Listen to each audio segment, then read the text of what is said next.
Matagumpay na isinagawa ng 69th Infantry Cougar Battalion ang isang Information Awareness Drive na nakatuon sa West Philippine Sea noong January 25, 2025 sa Dampay Tribal Christian Church, Sitio Dampay, Barangay Salaza, Palawig, Zambales. Pinangunahan ito ng Alpha Amazing Warrior Company Commander na si First Lieutenant Ramon Rico O. Fantonalgo, Infantry Philippine Army, kasama si Second Lieutenant Krisha Karil D. Sibal, Quartermaster Service Philippine Army, ang Civil Military Operations Officer. Layunin ng inisyatibang ito na palawakin ang kaalaman ng komunidad tungkol sa patuloy na issue sa teritoryo ng West Philippine Sea at ang kahalagahan ng pangangalaga sa soberanya ng bansa sa pamamagitan ng pagbibigay ng mahalagang impormasyon tungkol sa karapatang teritorial ng Pilipinas. Hinikayat ang nasyonalismo at pagpapahalaga sa tungkulin ng bawat mamamayan sa pagprotekta sa ating bayan. Binigyang diin din sa programa ang kahalagahan ng partisipasyon ng mga mamamayan sa mga pambansang usapin.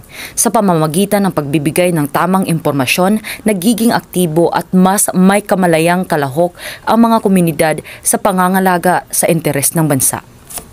Maraming salamat po sa 69th IB sa pagkandak ng information drive para sa amin. Sa activity na dito napalalim ang aming kaalaman pagdating sa issues ng West Philippine Sea. At dito, nabigyang halaga namin ang aming parte sa pagsuporta sa issue na ito para sa ating bansa. Maraming salamat po.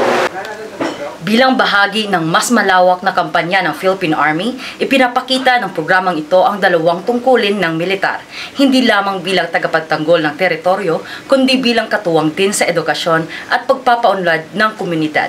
Sa ganitong mga inisyatiba, napapatibay ang tiwala at ugnayan sa pagitan ng militar at mamamayan, na nagpapatibay sa sama-samang adhikain ng pangangalaga sa ating soberanya, pagprotekta sa ating karagatan at pagsigurong ligtas ang kinabukasan ng sambayanang Pilipino. Mula dito sa Palawig, Zambales, ako si Riza May Lamoste, ang inyong pamilyang kaugnay.